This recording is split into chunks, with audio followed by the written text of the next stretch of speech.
The government's workplace safety watchdog has delivered a damning indictment of conditions inside the nation's immigration detention centres. Lateline's been given exclusive access to a wide-ranging report delivered by Comcare, the federal government's workplace safety agency. It paints a picture of systematic under-training of staff, and a lack of preparation to deal with the constant threat of violence, protests and self-harm. The revelations come as yet another boatload of asylum seekers arrives on Christmas Island, adding to overcrowding at the detention centre. Political correspondent Tom Eagleton has this special report. Alison McClimate was the producer. Another boat arrives in Flying Fish Cove on Christmas Island. 100 more asylum seekers set to take their place in a detention centre pushed to the brink. What awaits these new arrivals has been detailed in a no-holds-barred report into the immigration detention network by Comcare, the government's workplace safety agency.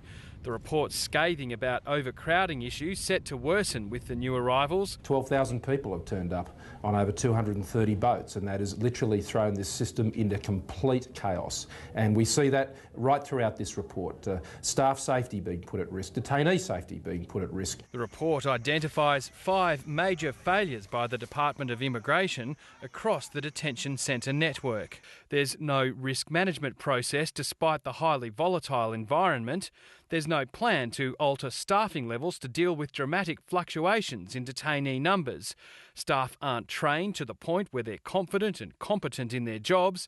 There's no effective written plan to deal with critical incidents like riots and suicide attempts. And no steps are being taken to manage detainees' religious and cultural needs. Detainees are roomed together even when there's a history of extreme violence between their ethnic groups in their home countries. The federal opposition obtained the report under freedom of information. There are system-wide failures in the detention network, and I think that's what this report bears out. And I think it totally justifies the Coalition's call for a parliamentary inquiry into the detention network. The report details a system unable to respond to serious threats to life and limb, like April's riots in Sydney's Villawood Detention Centre. There were clear indicators that Villawood staff advised were present at the time that the riots were reasonably foreseeable. Despite the apparent clear indications, no critical incident plans were in place for staff to follow should such a situation occur. The report backs up claims made by guards at detention centres that proper training is not provided. Basically, from what I've seen, the new recruits were just basically put on the floor, no training whatsoever. They were being told that they would be trained as they were. The lack of trainings led to serious ramifications identified in the Comcare report. Serco's the company which runs the detention network on behalf of the Immigration Department.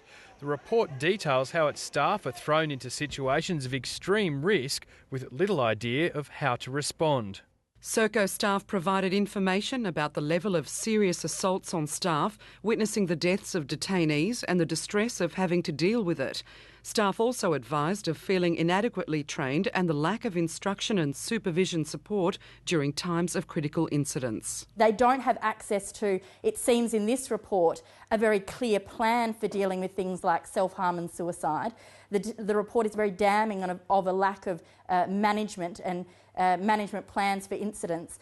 And so they're left to their own devices. Comcare has actually ignored and made errors in terms of the training that we are doing around cultural awareness, training around detention operations, and of course training with respect to our case managers.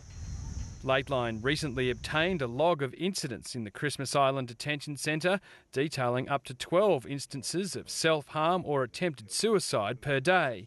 The Comcare report suggests that number could be even higher, as could other dangerous events. There is a level of underreporting of notifiable incidents in accordance with Section 68 of the OH&S Act. No, we reject the suggestion that there has been underreporting of incidents in the immigration detention network.